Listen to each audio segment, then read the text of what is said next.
Aggregator's AI Risk was published on Monday, March 4th, 2024. Quoting Ralph Waldo Emerson from Self-Reliance in Essays, First Series, 1841. A foolish consistency is the hobgoblin of little minds, adored by little statesmen and philosophers and divines. Quoting John chapter 1, verse 1 from the King James Version. In the beginning was the Word, and the Word was with God, and the Word was God. A recurring theme on Stratechery is that the only technology analogous to the Internet's impact on humanity is the printing press. Johannes Gutenberg's invention in 1440 drastically reduced the marginal cost of printing books, dramatically increasing the amount of information that could be disseminated. Of course, you still had to actually write the book and set the movable type in the printing press. This, though, meant we had the first version of the classic tech business model. The cost to create a book was fixed, but the potential revenue from printing a book, and overall profitability, was a function of how many copies you could sell. Every additional copy increased the leverage on the upfront costs of producing the book in the first place, improving the overall profitability. This, by extension, meant there were strong incentives to produce popular books. This set off a number of changes that transformed history. Before the printing press, the Bible was the province of the Catholic Church. It was only available in Latin and laboriously reproduced by monks. In practice, this meant that the Catholic Church was the source of religious authority throughout Europe. Europe didn't have any nation-states as we think of them today. The relevant political authority was some combination of city-states and feudal lords. The linguistic landscape was extremely diverse. Latin was the language of the Church, while larger regions might have a dominant dialect, which itself could differ from local dialects only spoken in a limited geographic area. The printing press was a direct assault on that last point. Because it still cost money to produce a book, it made sense to print books in the most dominant dialect in the region. Because books were compelling, it behooved people to learn to read that dominant dialect. This, over time, would mean that the dominant dialect would increase its dominance in a virtuous cycle, network effects, in other words. Books, meanwhile, transmitted culture, building affinity between neighboring city-states. It took decades and, in some cases, centuries. But over time, Europe settled into a new equilibrium of distinct nation-states with their own languages. Critical to this reorganization was point 1. The printing press meant everyone could have access to the Bible, or read pamphlets challenging the Catholic Church. Martin Luther's 95 Theses was one such example. Printing presses spread the challenge to papal authority far and wide precisely because it was so incendiary. That was good for business. The Protestant Reformation that followed didn't just have theological implications. It also provided the religious underpinnings for those distinct nation-states, which legitimized their rule with their own national churches. Of course, history didn't end there. The apotheosis of the Reformation's influence on nation-states was the United States, which set out an explicit guarantee that there would be no official government religion at all. Every person was free to serve God in whatever way they pleased. This freedom was itself emblematic of what America represented in its most idealized form: endless frontier and the freedom to pursue one's God-given rights of life, liberty, and the pursuit of happiness. Aggregation theory. In this view, the Internet is the final frontier, and not just because the American West was finally settled. On the Internet there are, or at least were, no rules, and not just in the legalistic sense. There were also no more economic rules as understood in the world of the printing press. Publishing and distribution were now zero marginal cost activities. Just like consumption, you didn't need a printing press. The economic impact of this change hit newspapers first. From 2014's Economic Power in the Age of Abundance, quote, "One of the great paradoxes for newspapers today is that their financial prospects are inversely correlated to their addressable market. Even as advertising revenue has fallen off a cliff, newspapers are able to reach audiences not just in their hometowns, but literally all over the world." The problem for publishers, though, is that the free distribution provided by the Internet is not an exclusive. It's available to every other newspaper as well. Moreover, it's also available to publishers of any type, even bloggers like myself.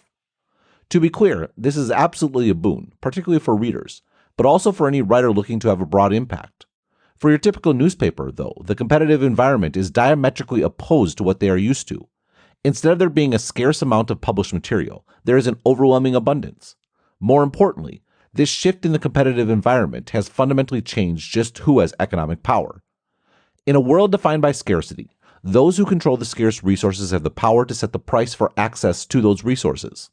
In the case of newspapers, the scarce resource was readers' attention, and the purchasers were advertisers. The expected response in a well-functioning market would be for competitors to arise to offer more of whatever resource is scarce, but this was always more difficult when it came to newspapers.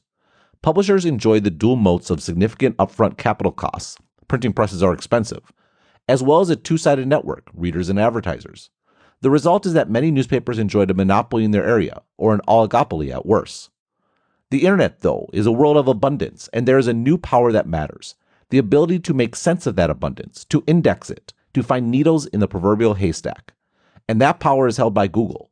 Thus, while the audiences advertisers crave are now hopelessly fractured amongst an effectively infinite number of publishers, the readers they seek to reach by necessity start at the same place, Google, and thus that is where the advertising money has gone." End quote. This is aggregation theory, which explained why the internet was not just the final state of the printing press world, but in fact the start of a new order. The fact that anyone can publish didn't mean that power was further decentralized. It actually meant that new centers of power emerged on the west coast of the United States. These powers didn't control distribution, but rather discovery in a world marked not by scarcity, but by abundance. The economics of these aggregators, meanwhile, were like the printing press, but on steroids.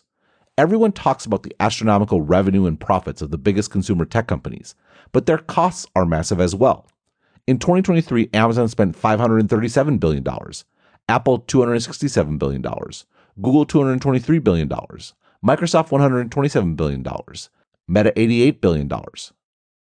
These costs are justified by the fact the internet makes it possible to serve the entire world, providing unprecedented leverage on those costs, resulting in those astronomical profits. There have always been grumblings about this state of affairs. China, famously, banned most of the American tech companies from operating in the country, not for economic reasons, but rather political ones. The economic beneficiaries were China's own aggregators like WeChat and Baidu. The EU, meanwhile, continues to pass ever more elaborate laws seeking to limit the aggregators, but mostly just entrenching their position, as regulation so often does. The reality is that aggregators succeed because users like them. I wrote in the original formulation of aggregation theory, quote, "The internet has made distribution of digital goods free, neutralizing the advantage that pre-internet distributors leveraged to integrate with suppliers. Secondly, the internet has made transaction costs zero, making it viable for a distributor to integrate forward with end users and consumers at scale. This has fundamentally changed the plane of competition. No longer do distributors compete based upon exclusive supplier relationships, with consumers/users an afterthought. Instead, suppliers can be commoditized, leaving consumers, users as a first-order priority. By extension, this means that the most important factor determining success is the user experience. The best distributors/aggregators/market makers win by providing the best experience, which earns them the most consumers/users, which attracts the most suppliers, which enhances the user experience in a virtuous cycle." End quote. This, more than anything, makes aggregators politically powerful. People may complain about Google or Meta or any of the other big tech companies, but their revealed preference is that they aren't particularly interested in finding alternatives, in part because network effects make it all but impossible for alternatives to be as attractive. And so, over the last 2 decades, we have drifted to a world still organized by nation states, but with a parallel political economy defined by American tech companies. Internet 3.0, politics. The oddity of this parallel political economy is that it has long been in the aggregators' interest to eschew politics. After all, their economics depend on serving everyone. This, though, doesn't mean they haven't had a political impact. I laid this impact out in the case of Facebook in 2016's The Voters Decide. Quote, "Given their power over what users see, Facebook could, if it chose, be the most potent political force in the world. Until, of course, said meddling was uncovered, at which point the service, having so significantly betrayed trust, would lose a substantial number of users and thus its lucrative and privileged place in advertising, leading to a plunge in market value. In short, there are no incentives for Facebook to explicitly favor any type of content beyond that which drives deeper engagement. All evidence suggests that is exactly what the service does. Said reticence, though, creates a curious dynamic in politics in particular. There is no one dominant force when it comes to the dispersal of political information, and that includes the parties described in the previous section. Remember, in a Facebook world, information suppliers are modularized and commoditized as most people get their news from their feed. This has 2 implications. First, all news sources are competing on equal footing. Those controlled or bought by a party are not inherently privileged. Second, the likelihood any particular message will break out is based not on who is propagating said message, but on how many users are receptive to hearing it. The power has shifted from the supply side to the demand side. This is a big problem for the parties as described in The Party Decides. Remember, in Noel and Company's description, party actors care more about their policy preferences than they do voter preferences. But in an aggregated world, it is voters, aka users, who decide which issues get traction and which don't. And by extension, the most successful politicians in an aggregated world are not those who serve the party, but rather those who tell voters what they most want to hear. End quote. In this view, blaming Facebook explicitly for the election of Donald Trump made no sense.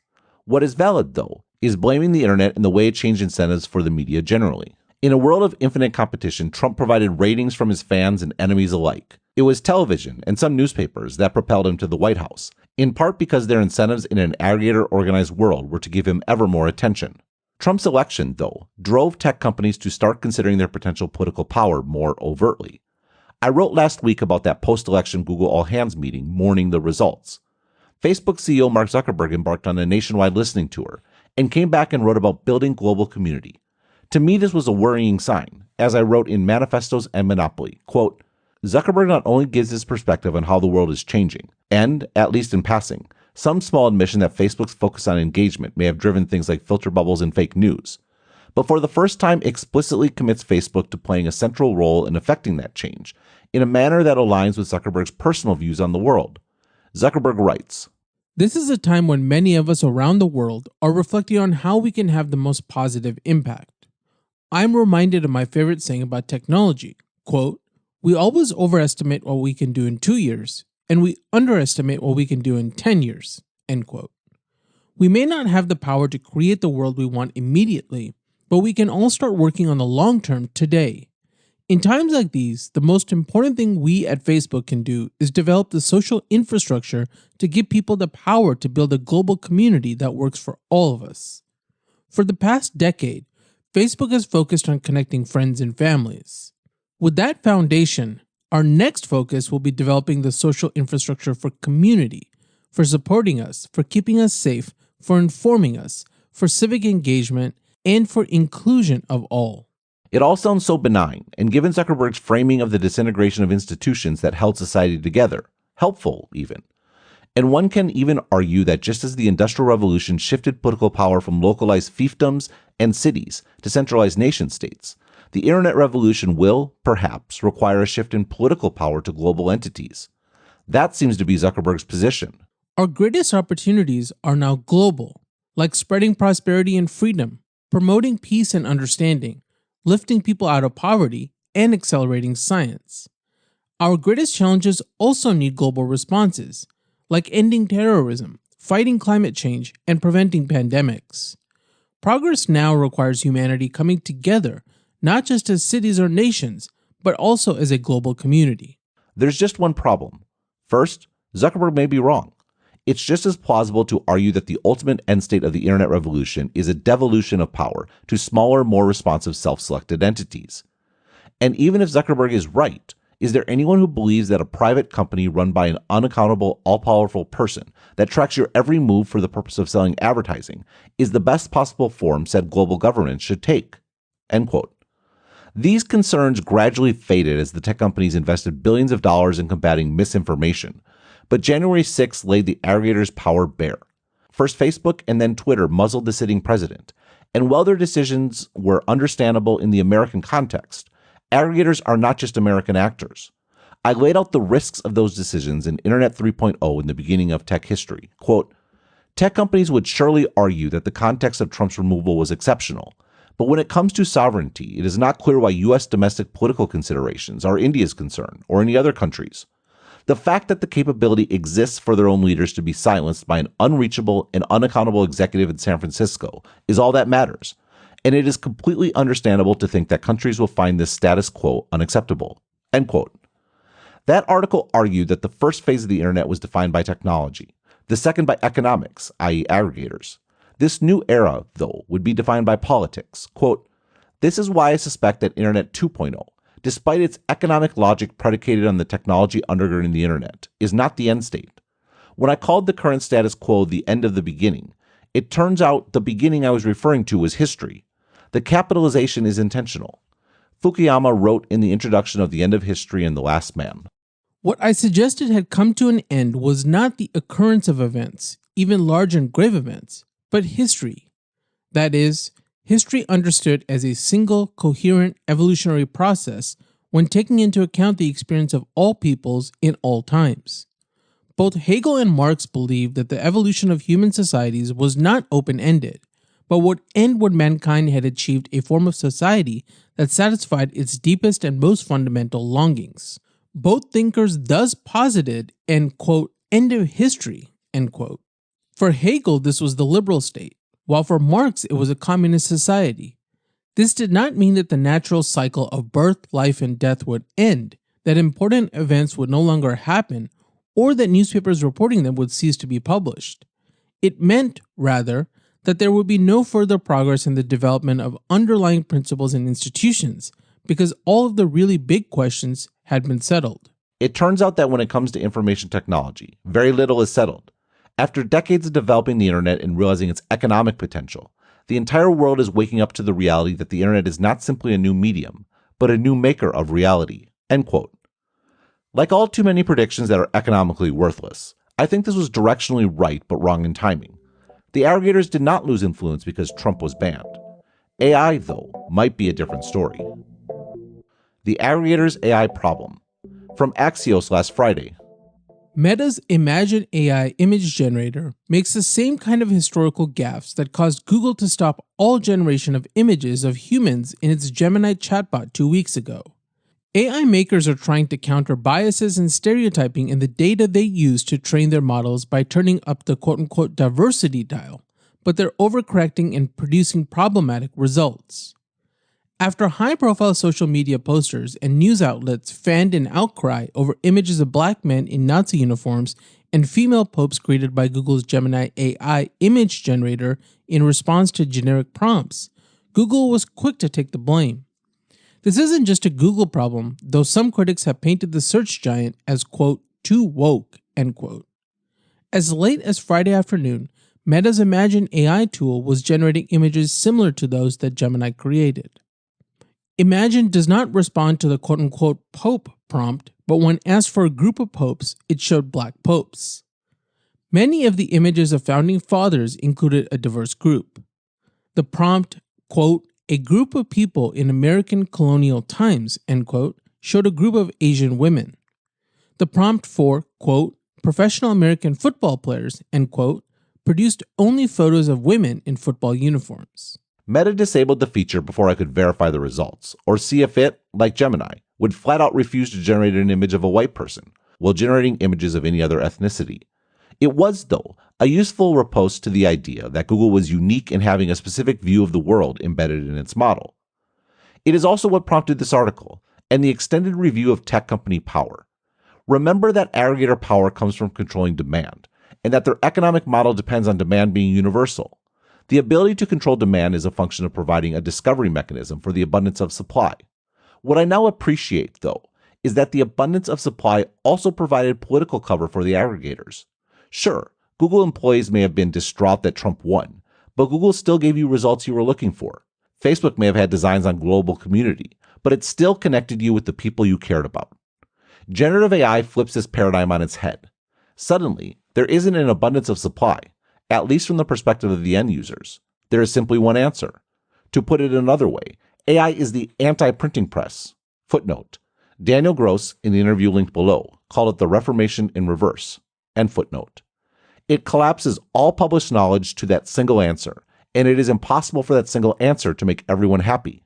This isn't any sort of moral judgment, to be clear. Plenty of people are offended by Gemini's heavy hand. Plenty of people, including many in the first camp, would be offended if Gemini went too far in the other direction and was perceived as not being diverse enough, or having the wrong opinions about whatever topic people were upset about last week. The San Francisco Board of Supervisors are people too.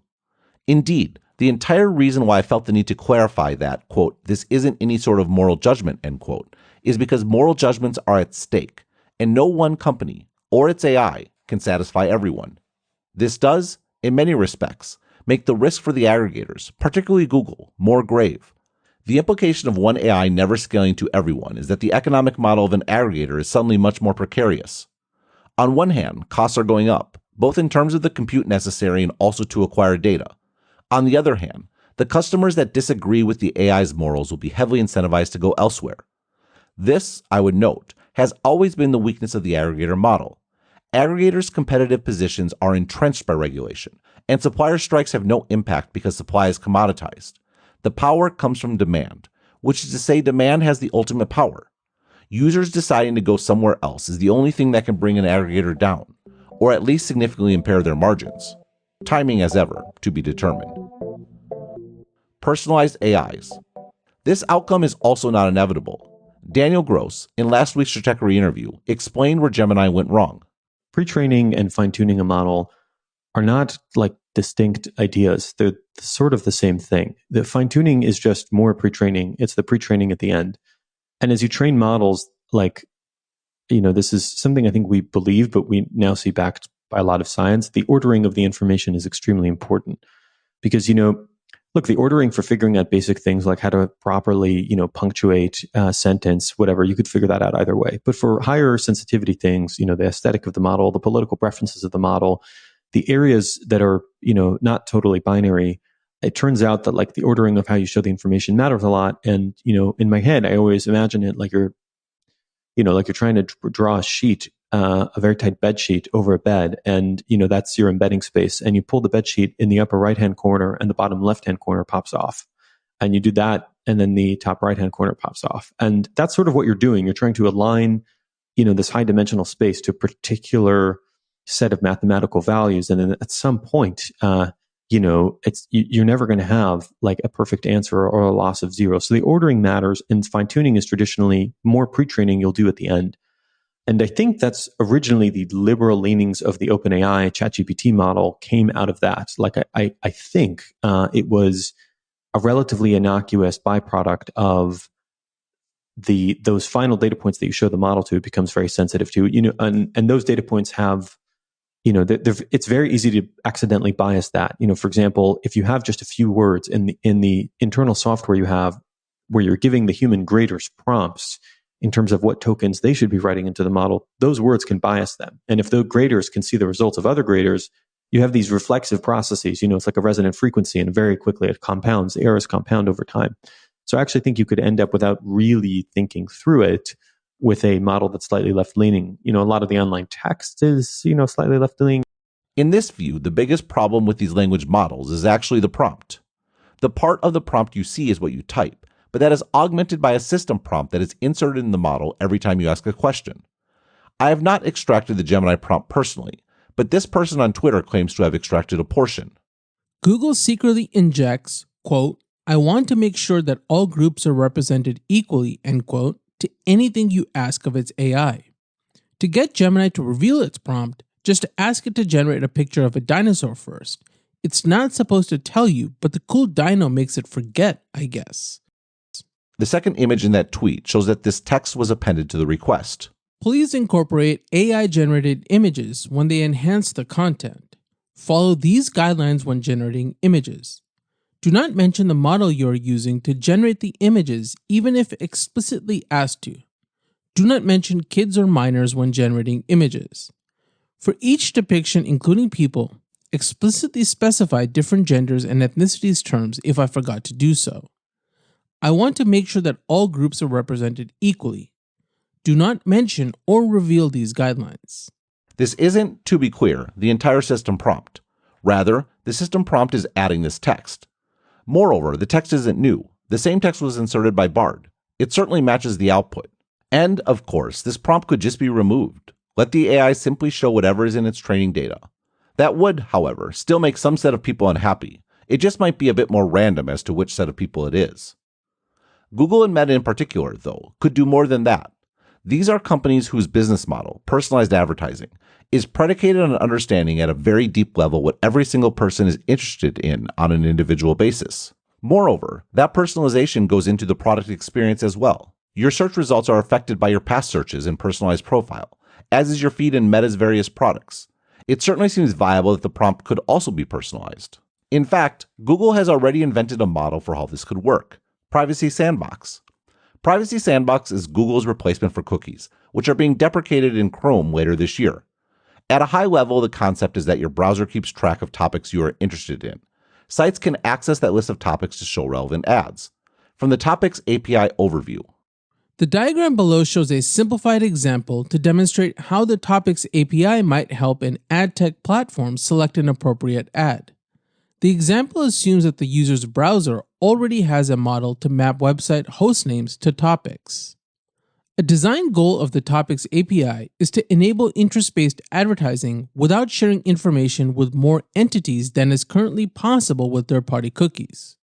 The Topics API is designed so topics can only be returned for API callers that have already observed them within a limited time frame.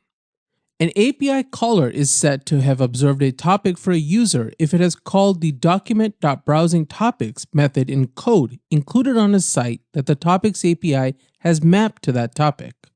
Imagine if Google had an entire collection of system prompts that mapped into the Topics API. The best prompt for the user would be selected based on what the user has already showed an interest in, along with other factors like where they are located, preferences, etc. This would transform the AI from being a sole source of truth dictating supply to the user, to one that gives the user what they want, which is exactly how aggregators achieve market power in the first place. This solution would not be quote-unquote perfect, in that it would have the same problems that we have today. Some number of people would have the quote-unquote wrong beliefs or preferences, and personalized AI may do an even better job of giving them what they want to see than today's algorithms do. That, though, is the human condition, where the pursuit of perfection inevitably ends in ruin. More prosaically, these are companies that not only seek to serve the entire world, but have cost structures predicated on doing exactly that. That, by extension, means it remains imperative for Google and the other aggregators to move on from employees who see them as political projects, not product companies. AIs have little minds in a big world, and the only possible answer is to let every user get their own word. The political era of the internet may not be inevitable, at least in terms of aggregators and their business models, but only if Google et al. Will go back to putting good products in aggregator economics first and leave the politics for us humans. For more analysis like this, please like and subscribe and visit Stratechery.com and listen to the Sharp Tech Podcast. Also check out the Asianometry channel on YouTube to learn more about the technology changing our world.